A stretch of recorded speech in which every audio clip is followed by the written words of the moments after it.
Gã đàn ông này đúng là ngốc thật, chúng ta không quên được. Nhưng tòa án này lại không tuyên án loại bỏ hắn.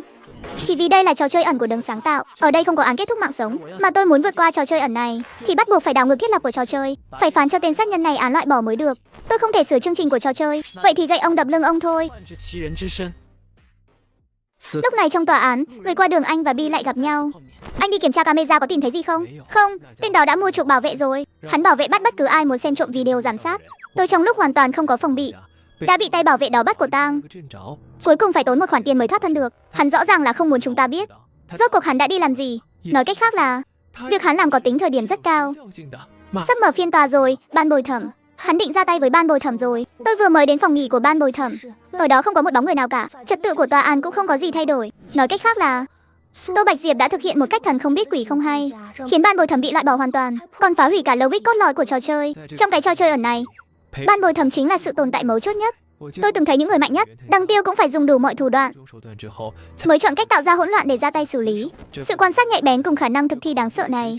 Nhóc này đúng là một nhân tài đấy. Khi thời gian đã điểm, cuối cùng buổi xét xử cũng bắt đầu. Nguyên cáo vắng mặt. Bên nội đạo, người đâu rồi? Đã 9 giờ 1 phút rồi. Tô Bạch Diệp vẫn chưa đến. Sao bên kiện cũng đến muộn thế này? Cả ban bồi thẩm cũng không thấy đâu. Sai rồi, hướng đi của chúng ta sai rồi. Hướng nào sai cơ? Ý anh nói là mục tiêu của cậu ta là sự im lặng. Vì tình huống đột xuất, bị cáo không thể ra tòa. Vụ án công viên đã dự định xét xử hôm nay. Vụ án sát hại hàng loạt, tạm hoãn kết án. Ban bồi thẩm tạm thời giải tán đợi thông báo sau. Bây giờ bắt đầu xét xử một vụ án đột xuất khác. Sau đây là tóm tắt vụ việc lúc 8 giờ 34 phút sáng nay. Nghi phạm bị cáo hòa qua giữ giấy tờ tùy thân của người khác, đột nhập trái phép vào tòa án, lấy trộm một số công văn tại phòng hành chính và lẻn vào phòng giam cố ý xử lý nghệ nhân. Thủ đoạn vô cùng tàn nhẫn, tính chất cực kỳ nghiêm trọng. Bị cáo nghi phạm đã thừa nhận hành vi của mình. Sự việc phạm tội đã rõ ràng, nhưng thiếu hụt bằng chứng. Danh sách ban bồi thẩm mới nhất đã được công bố. Mời ban bồi thẩm vào chỗ.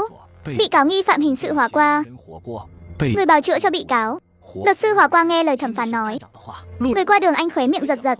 Họ không tài nào ngờ được rằng trò chơi ẩn này lại biến thành buổi xét xử Hòa Qua. Tôi nghiêng về phía bào chữa cho bị cáo, tôn trọng phán quyết hợp pháp. Bị cáo sẽ nhận được sự trừng phạt xứng đáng. Sau khi liên kết tất cả các manh mối lại, người qua đường Bi cảm thấy lạnh toát cả sống lưng. Trước khi vào tòa án, Tô Bạch Diệp đã chuẩn bị làm thế này về phía nguyên cáo rồi. Ở đây có một số tình huống cần giải thích bổ sung. Sau đây là văn bản pháp luật do bên bào chữa cung cấp. Tòa này đã xác minh là thật và có hiệu lực, nên quyết định chấp nhận. Trong phần phụ lục trên, nguyên cáo đã cắt đứt quan hệ với tất cả người thân trực hệ của mình, không tồn tại bất kỳ người thân trực hệ nào khác nữa. Nguyên cáo tự nguyện từ bỏ quốc tịch, trở thành người không quốc tịch, đã ký tên và có hiệu lực ngay. Tòa này áp dụng quy định quản lý người không quốc tịch, chấp nhận bất kỳ người nào có tư cách đại diện cho nguyên cáo. Hai bản đơn đề nghị này, nguyên cáo có thể rút lại bất cứ lúc nào. Nhưng tính đến trước khi mở phiên tòa, tòa này vẫn chưa nhận được bất kỳ yêu cầu nào từ nguyên cáo về việc rút lại đơn đề nghị. Vì vậy văn bản có hiệu lực, đồng thời căn cứ theo quy định pháp luật của tòa này.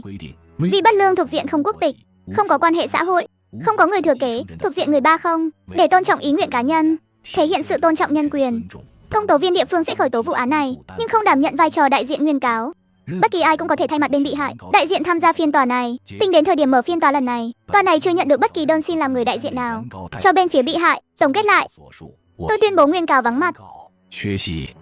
Phiên tòa diễn ra không có gì bất ngờ. Kết quả bỏ phiếu lần này là 9 phiếu không tán thành án loại bỏ, không có phiếu nào đồng ý cả. Đây là lần đầu tiên trong tòa án này xuất hiện kết quả bỏ phiếu như vậy. Hòa Qua bị tuyên án tù trung thân.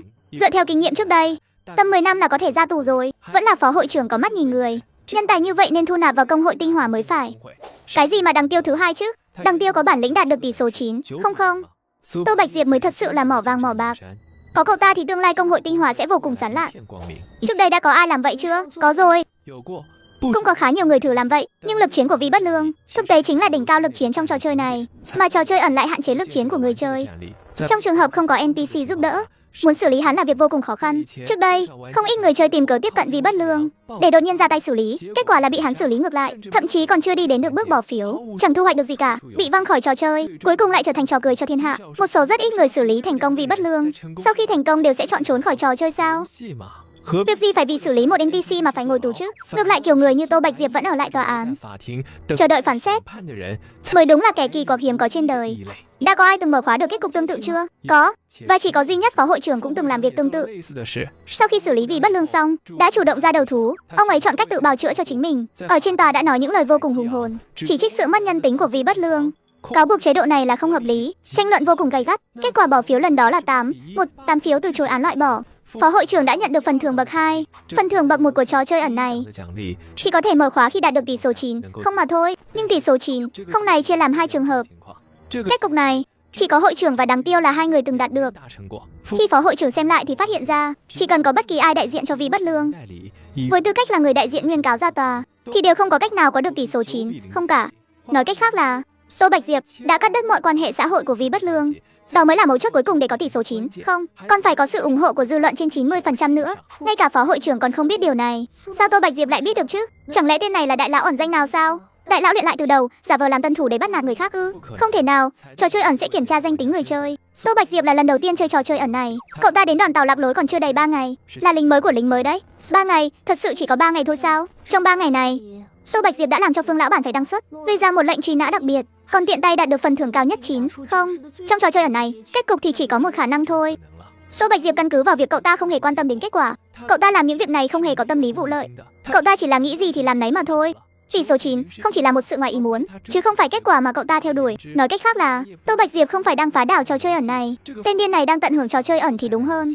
Bỗng nhiên người qua đường Bi như nhớ ra gì đó, vội vàng đứng dậy. Anh đi đâu vậy? Anh đã viết báo cáo xong chưa? Tô Bạch Diệp sắp bị áp giải đến nhà tù rồi. Lúc đó trò chơi ẩn mới coi như kết thúc. Chúng ta vẫn còn thời gian để phỏng vấn cậu ta một chút. Người qua đường anh phản ứng lại, vội vàng đi theo. Trên đại lộ, chiếc xe áp giải đến nhà tù bị chặn lại. 2 phóng viên muốn phỏng vấn luật sư Hòa qua, nhưng người canh gác phụ trách áp giải lại nhất quyết không đồng ý. Cuối cùng chính Tô Bạch Diệp đã bỏ ra 200 đồng để mua chuộc người canh gác đó, mới thỏa thuận được cuộc phỏng vấn lần này. Người qua đường Bi nhìn về phía Tô Bạch Diệp, vẻ mặt có chút phức tạp.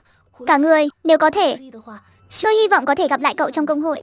Nhưng chiêu mộ không phải là nội dung công việc của chúng tôi. Xin hỏi cậu có điều gì muốn nói với khán giả đang ngồi trước màn hình không? Tô Bạch Diệp suy nghĩ một chút, nở một nụ cười rạng rỡ trước ống kính, chân thành nói, cảm ơn. Tại sao lại cảm ơn họ? Vì họ không tuyên án loại bỏ tôi. Tôi vô cùng cảm kích vì điều đó. Nhìn theo bóng lưng Tô Bạch Diệp đi xa dần, mèo đen trong lòng vô cùng kinh hãi. Tên này đúng là đang tận hưởng trò chơi ẩn thật kìa. Nếu đổi lại là người chơi khác, chắc chắn sẽ coi cơ hội phỏng vấn này như là một bản tuyên ngôn sinh mệnh, giống như bài phát biểu khi ngôi sao nhận giải vậy. Không nói mấy thứ về quan điểm giá trị khuôn mẫu thì sẽ cảm thấy khó chịu trong người, có một vẻ đẹp hoàn toàn không theo quy tắc nào, đứng ở đỉnh cao của các giá trị quan, nhìn ai cũng giống như những đứa con cần được giáo dục vậy. Đối diện với cơ hội như thế này, Tô Bạch Diệp chỉ nói đúng 2 chữ cảm ơn. Được rồi, chúng ta mau về viết báo cáo thôi. Nhân tài như Tô Bạch Diệp, phó hội trưởng tuyệt đối sẽ không bỏ qua đâu. Biết đâu lần sau gặp lại, cậu ta đã trở thành lãnh đạo của chúng ta rồi cũng nên. 1 năm trong trò chơi ẩn, bằng với 2 tiếng trên đoàn tàu, nhờ vào biểu hiện xuất sắc của Tô Bạch Diệp, thời hạn thi hành án của cậu ta liên tục được giảm xuống, từ chung thân xuống còn 10 năm, rồi từ 10 năm xuống 3 năm, cuối cùng biến thành 1 năm. Tô Bạch Diệp được cho phép tạm tha ra tù, đã trải qua 24 giờ tự do trong thành phố này. Chào hỏi đồng thời cũng là chào tạm biệt với mỗi người mình quen biết. Trước khi rời đi, cậu ta để lại một tin nhắn trên báo. Tôi dùng sự chân thành để rửa sạch tội của mình, nhưng tôi chưa bao giờ sám hối. Sau này không cần gặp lại nhau nữa. Chúc các bạn sáng sớm tối muộn đều bình an. Chấp nhận trừng phạt chỉ là việc dám làm dám chịu mà thôi. Nhưng trò chơi đã kết thúc, đang thoát ra và đang trong quá trình tổng kết phần thưởng.